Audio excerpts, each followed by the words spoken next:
Welcome to part 2. Part 1 is linked down below, or you can find it at the channel. Now we know we've entered Sagittarius season. In part 1, we shared the message. Now we're going to get the activations. So we're going to get an activation for the Princess of Wands, the Prince of Swords,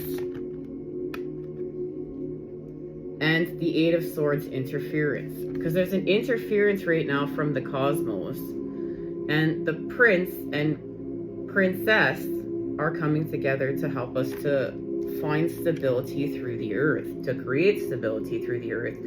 And we know it has to do with a rebirth and resurrection here from the ending of Scorpio season to entering Sagittarius season. And resurrection here is working with Sagittarius. And we know that this has to do with our happiness and understanding how to create with happiness. What is true happiness?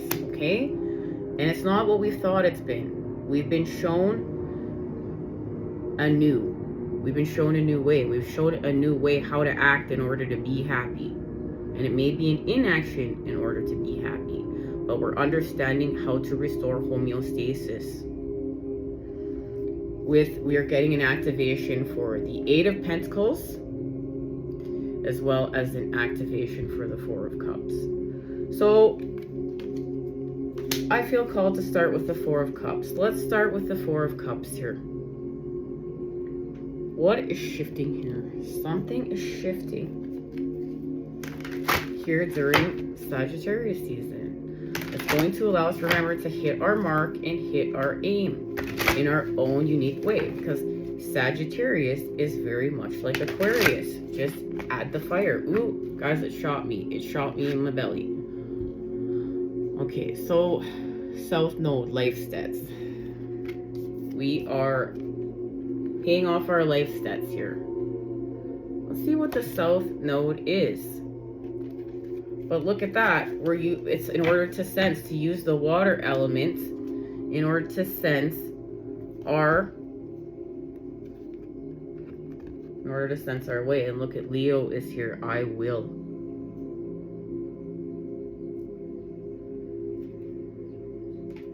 Okay. So this is just more confirmation that this is on target. Because we're working with the water elements here. We're working with the water elements. Okay? So what is, let's see. What is, in the Black Moon Astrology deck, what is, oh my goodness, and it definitely has to do, I went straight to the page, look, because this is the, and I saw the Leo, and look how long it is. So Leo, I will. It is better to be looked over than overlooked. Mae West. It's the card of honor and strength. This is the card of honor and strength. And this is the card of strength. Like, this is connected to strength in the tarot. So we're finding strength here in order to heal from luxury and separation. And the moon is showing us. So let's get here. Let's get to what? Oh, the Ten of Swords. This is the Ten of Swords. So we're having an ending. Endings, the closing of doors, beginnings, a shocking loss, but then a fresh start.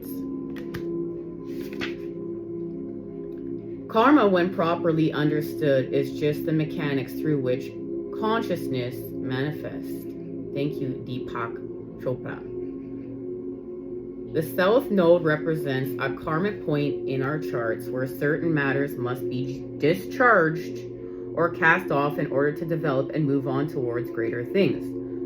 The Southern Lunar Node is also called the Dragon's Tail, and this is where the past karma lies in the astrological charts. The South Node is the place where we are challenged and growth occurs through some kind of pain. At the same time, the South Node is realistic and is the area of the horoscope that shows how we can know and understand who we truly are. While the North Node opens doorways, the South Node represents karmic debts, which can make life circumstances hard. But neither the South Node nor the North Node are all good luck or bad luck. In fact, when it comes to the nodes, what will be given is what has been earned. There is no other way of getting there without the toil and effort. The South Node is also the key to what has been left unfinished or unresolved in your life. What lies therein is what we bring from not only our childhoods, but also our past lives. When the South Node turns up in a reading, it's a turning point. It's a time of endings and beginnings. Understand that there is something about to close that has been held in place for a long time. And this has to do with familiar ways ending and a major turning point and a period to maximize the advantagement of these changes. Even though they're difficult, they're meant to get you out of your comfort zone, preparing you for what comes next. And that means being experienced. There is no winging it at this time. Sometimes when the South Node is activated, it will take several tries to get what you're after.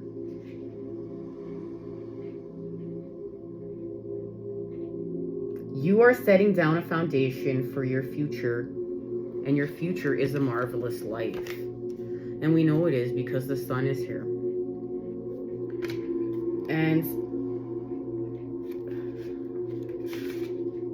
this is the Ace of Cups.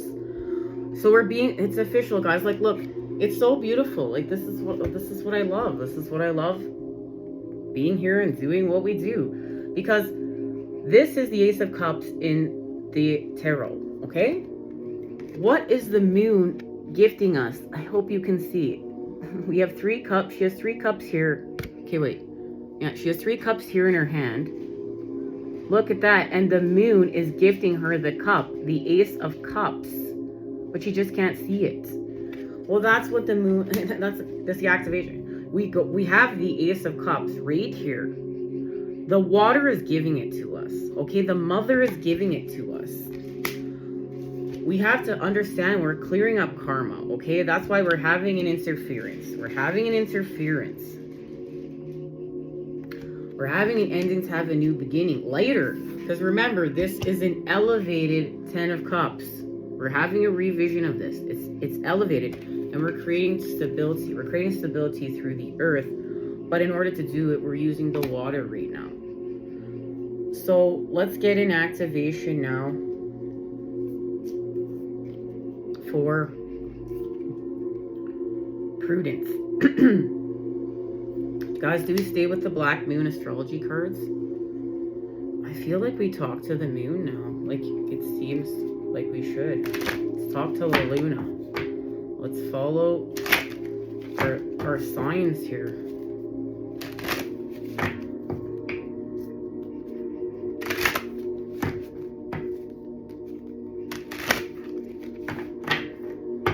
And I feel to get this activation last, we're going to go here.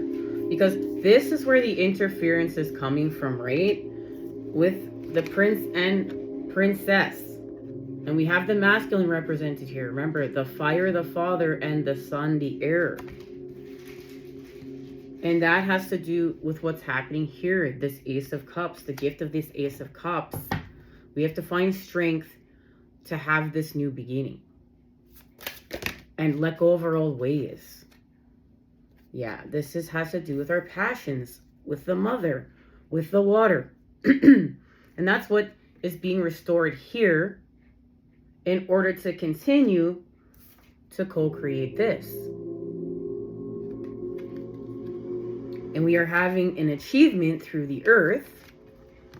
Of course, because we're having an achievement in order to create stability. And it has to do with our ambition. This is why we have to heal. Because we're not feeling ambitious. We're not feeling ambitious enough. We're not feeling ambitious enough. So these 2 cards fell out on these. The prince and princess. Okay. Let's see what they are. Okay. Hera, the red goddess of Cancer and individuality. This has to do with our individuality.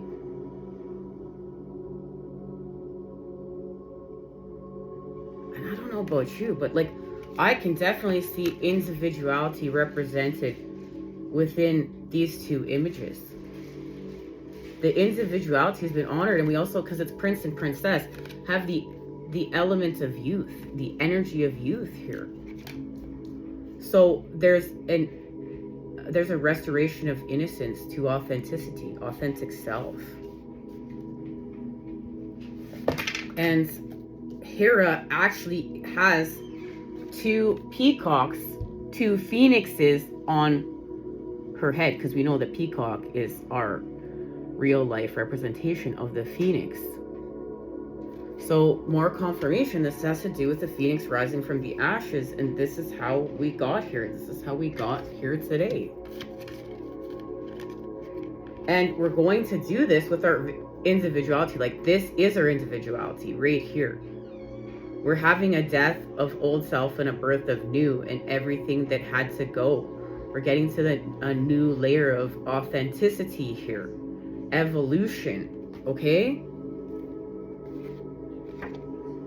Now let's find Hera. We have to... Okay, let's find her. Okay. Her mess, and she's also got a pomegranate. Okay, look.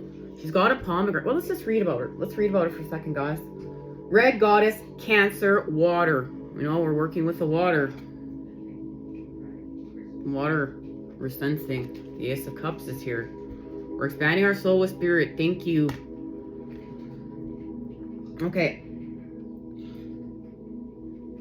She sits on her heavenly golden throne, goddess of the sky. On her head rests her royal crown, surrounded by her sacred birds, the peacocks. In her left hand, she holds the pomegranate. Its teeming seed is the symbol of life and motherhood. In her right hand, she holds the staff of authority, at the top of which is a crescent of the moon, cupping the orb of the sun. A cuckoo alights on the top head of the staff. It is the god Zeus. Beneath the image are the symbol for the water sign Cancer and the moon disk of the red goddess. So the message, okay? The goddess represents maturity and dignity. She has a regard for her position and the power to maintain it. While keeping the respect of others, she indicates that although you may not necessarily approve of something, allowing it to run its course can sometimes be the best answer. The first of the red goddesses, Hera, represents the more mature and sustaining, preserving approach to life. The nature of water in Cancer is to care and nurture for those that are deemed family, no matter how wayward. This is the most motherly of all signs. If this card is selected, then July will be a significant month with regard to the question. So look, there's a connection to July. This has to do... So there's an element of nurture being honored here. And what is, like, there's still more here. What is it connected to?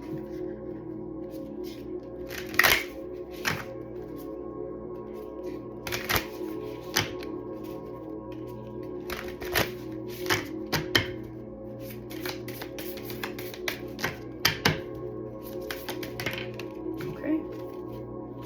Well, of course it is. Power. Power.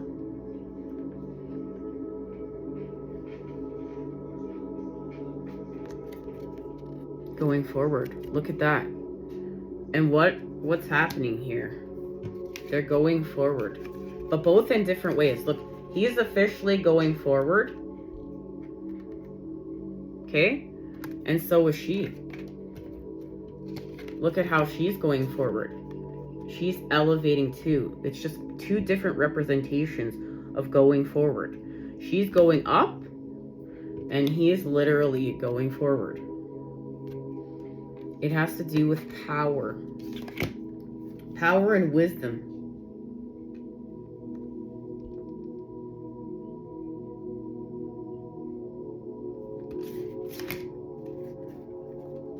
Power, wisdom, and courage. Courage. security,